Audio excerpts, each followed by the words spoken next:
Казакстан президенти БУнун башкы ассамблеясынын 80-сессиясынын алкагында Кытайдын глобалдык демилгелери боюнча жогорку деңгээлдеги кеңеште сөз сүйлөдү. Касым-Жомарт Токаев туруктуу өнүгүү максаттарына тезирээк жетүүгө өбөлгө түзө турган глобалдык өнүгүү демилгесине өлкө колдоо көрсөтөөрүн билдирди.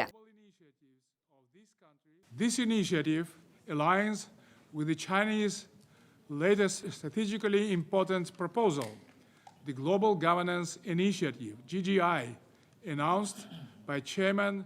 Бул КРдин төрагасы Си Цзиньпиндин Сианьцинде өткөн Шанхай кызматташтык уюмунун саммитиндеги Кытайдын кийинки стратегиялык сунушуна глобалдык башкаруу демилгесине шайкеш келет. Аталган демилге туруксуз дүйнөгө оң таасир этип, күтпөгөн өлкөнүн максат мүдөөсүн айкын жеткирүүсүнө көмөктөшөт. Бул жаатта негизги ролду Бириккен Улуттар уюму аткара турган болот. To better reflect the interests and aspirations of the majority of countries, with the United Nations playing a central role.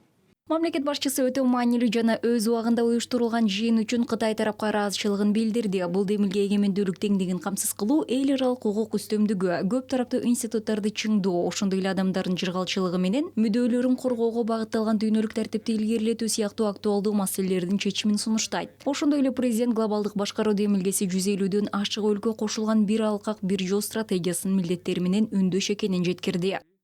Moreover, GGI emphasizes the urgent need to ensure fair access to digital technologies. Глобалдык башкаруу демилгеси эң алды менен санариптик технологияга, коопсуз кибер мейкиндикке жана космос мейкиндигине адилет жеткиликтүүлүктү камсыз кылат. Бул нормативдик укуктук база менен жасалма интеллектти пайдалануунун этикалык стандарттарын иштеп чыгуу жагынан өтө актуалдуу. Ушуга байланыштуу Казакстан Кытайдын жасалма интеллект тармагындагы кызматташтык боюнча глобалдык уюм куруу тууралуу сунушун колдойт.